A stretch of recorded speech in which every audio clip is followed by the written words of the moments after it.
So you look at a company like Amazon, and you just have to wonder, how did Jeff Bezos build one of the most influential companies in history? Well, behind all the technology and logistics, there are a few core mental models that really drive everything. So let's dive in and unpack the key philosophies from his own writings that explain how he thinks about business, invention, and, well, life itself. It all starts with a story. When he was just 10 years old, Bezos was on a road trip with his grandparents. His grandmother was a chain smoker, and little Jeff, being a smart kid, had just done the math. He proudly announced exactly how many years of her life she was losing with every puff. He thought he was being clever, right? But instead, his grandmother just burst into tears. His grandfather pulled the car over, and he gave him this piece of advice, a lesson that would literally shape his entire worldview. And that lesson? Well, that's the foundation for everything we're about to talk about. The idea is actually pretty simple, but it's so profound. See, our gifts, like being clever, they're easy. We're just born with them. But our choices, like choosing to be kind, that's the hard part. And ultimately, Bezos argues that our choices are what really define who we are. This isn't just some nice life lesson. It's basically the operating system for Amazon. Okay, so how does a personal philosophy like that actually translate into a business? It becomes the engine of Amazon, and it's built on two really key principles: total customer obsession and relentless long-term thinking.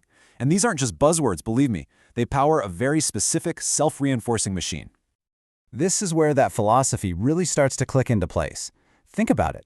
Every time Amazon got more efficient, the short-term math would say, hey, let's pocket that extra profit, or maybe raise prices. But Bezos made a choice that went against the simple math. He chose to give that value back to the customer by lowering prices, because he believed it would build something way more valuable in the long run: trust. And this is how that trust becomes a growth machine. It's called the flywheel, and it's brilliant.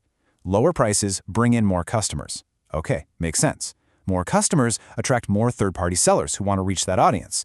That increases selection and competition, which pushes prices down even more.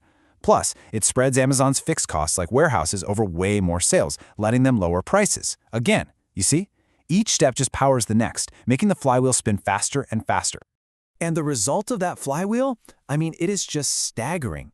It's become so powerful that today, 58%, more than half of all physical goods sold on Amazon, actually come from independent, third-party sellers. Amazon basically built a platform so focused on the customer that other businesses rushed to get on it, even if it meant competing with Amazon's own products. And get this, the data is wild. Third-party sellers were growing at a compound rate of 52% a year, which is more than double Amazon's own first-party business.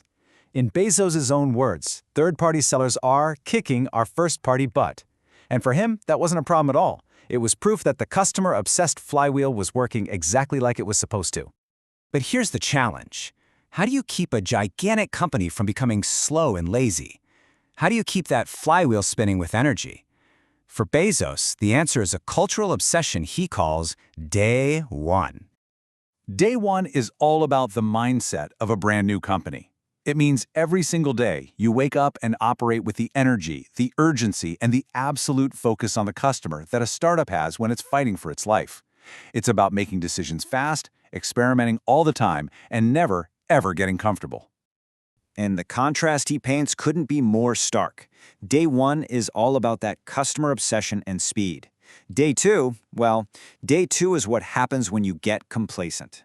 It's when the process becomes more important than the results. And for Bezos, day two isn't just about slowing down. It's an existential threat. It's a straight line to irrelevance and, eventually, death. So how does a company actually stay in day one? Well, it's not magic. It takes a very specific, very intentional process for making innovation happen, and it's one that fully embraces getting messy and even failing. Most of a business runs on efficiency and clear roadmaps. But Bezos argues that for true invention, you need something he calls wandering. It's this process of exploring without a map, just following your curiosity and your gut instinct. It's not aimless, it's a purposeful kind of exploration, and it's where the really big, game-changing breakthroughs come from. All that wandering leads to making what he calls bold bets. It means you have to be willing to pour resources into a bunch of ideas that will probably fail. And why would you do that? Because the payoff from the one or two that actually succeed can be so gigantic that it more than covers the cost of all the failures combined. And Amazon has definitely had its share of both. Remember the Fire Phone? It was a very public flop. Their early investment in Pets.com? Poof, gone. But then you get something like Amazon Web Services, which basically created a whole new industry. Or the Echo, which redefined the smart home. The point is, without being willing to risk the failures, you never ever get those world-changing successes. And here's the most powerful part of the whole philosophy. Failure is never a total waste. All that knowledge, all the resources, all the engineering they poured into the failed Fire Phone, they were able to directly repurpose that to build the Echo and Alexa, which were massive hits. The failure wasn't the end. It was just a very, very expensive but necessary stepping stone. And this brings us right back to where we started, in that car in Texas. Because the same principles that built Amazon are the exact same principles Bezos suggests we should use to build our own lives. In a really famous speech, he laid out a series of choices, bringing it all back to that lesson from his grandfather.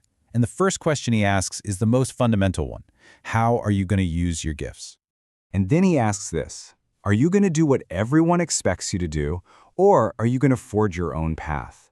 That's that same wandering mindset we just talked about in business, but now it's being applied to your own life story. And finally, this choice. Will you be a critic or will you be a builder? You know, it is always easier to point out what's wrong with something than it is to invent, to risk failure, to actually create something new. This right here is the absolute essence of that day one philosophy. Because ultimately, that's what it all comes down to. A business, a career, a life. They're all just a collection of the choices we make. So the challenge he leaves us with isn't to be gifted or clever. It's to make the hard choices that, when you string them all together, build a great and meaningful story.